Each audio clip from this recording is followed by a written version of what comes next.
morning, magandang umaga po, magandang buhay po sa lahat ng mga kaibigan ko, friends of Eagles.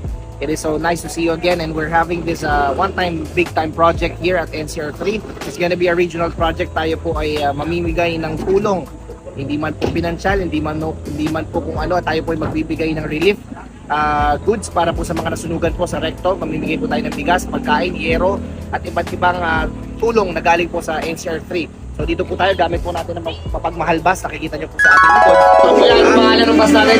Mapagmahal bus! Anong magagawa?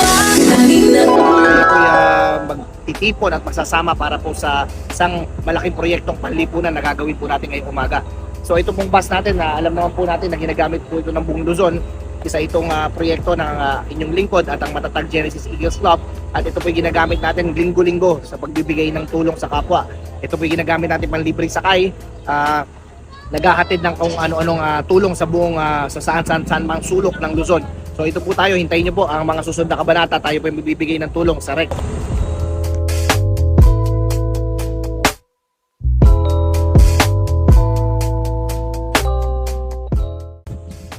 Yan, dito tayo, makikita natin, nag-meeting sila. Si Tatay BG, ang ating Vice Governor.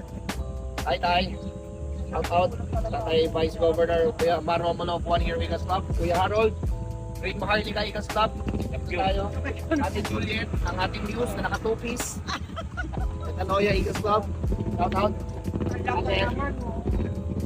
Kuya, mga ate, ito po yung ating isang adikain na talagang dapat we will engage our bunso to do more of our social civic obligations. Gusto ko po sana katulad po niyan, isang pamilya ng mga kuya at ate natin. Lagi ko po sinasabi na gawin po natin na ipamahagi po natin ang mga magagandang gawain ng Agila sa mga anak natin, sa mga bunso, para po ma-encourage natin sila, and they will look after. Nasasabihin nila ang mga ama nila, ang mga ina nila, yan po ang mga bayani.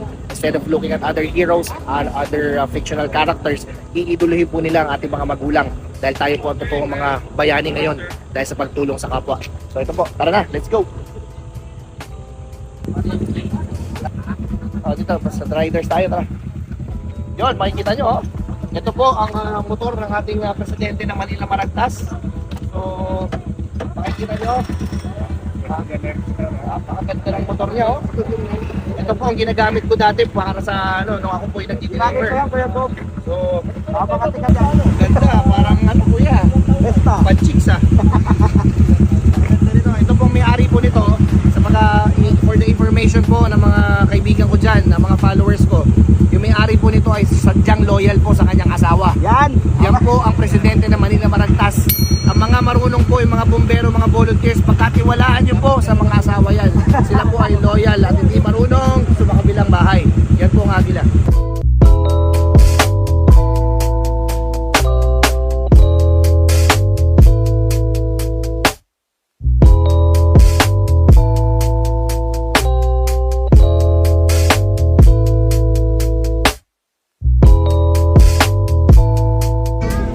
Buddy, alam mo ba parang kang basura, ako yung trash can. Ha? Bakit? Kasi pag binuksan mo ako, ikaw yung laman.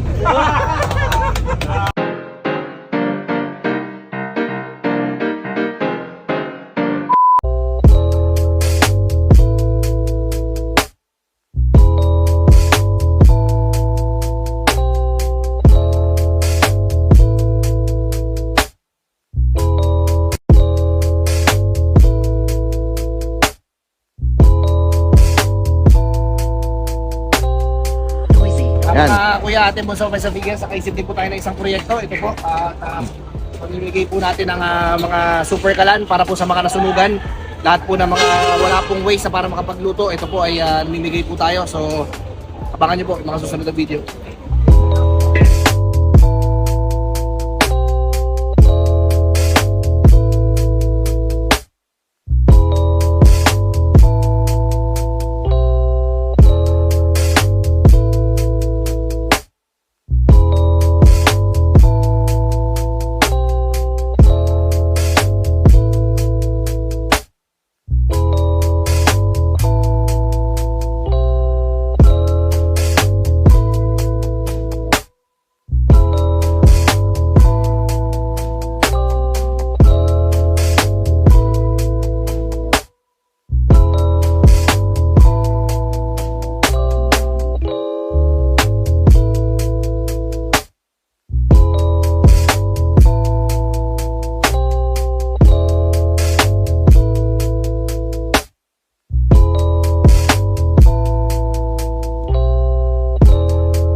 Kuya, tayo po ay nagtapos sa ating relief mission para sa Recto. Tayo po ay nakapagbigay ng mga samot-saring tulong at assistance na galing po sa Governor's Office ng NCR3 at ang mga clubs ng NCR3.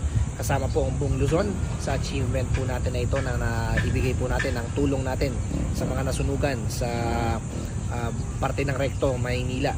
Tayo po ay nakapagbigay ng mga gasol, yung mini gasol na super kalan. Tayo po ay nakapagbigay ng mga bakal na para po ay papatayo po ang kanilang mga bahay. Nakapagpabigay rin po tayo ng mga yero, nakapagbigay po tayo ng mga bigas at kahit iba't ibang klase ng mga assistance, food assistance like canned goods, bigas. Marami po tayong naibigay, hindi na po natin iisa-isahin. At ako po bilang National Vice President of Luzon ay nagpapasalamat po sa buong clubs ng NCR3 sa pag-participate, and of course the rest of Luzon governors. Mabuhay po ang mga minamahal kong gobernador ng Luzon. Lahat po ng achievement po na inyong lingkod ay inaalay ko po sa buong organisasyon at sa ating Panginoon, at sana po huwag tayo magsasawa na gumawa po ng mas maraming proyektong panlipunan, at lagi po natin tatandaan ang respeto sa isa't isa at palawigin para po tayo sabay-sabay umunlad. Mabuhay po kayo, maraming salamat, mabuhay ang Agila.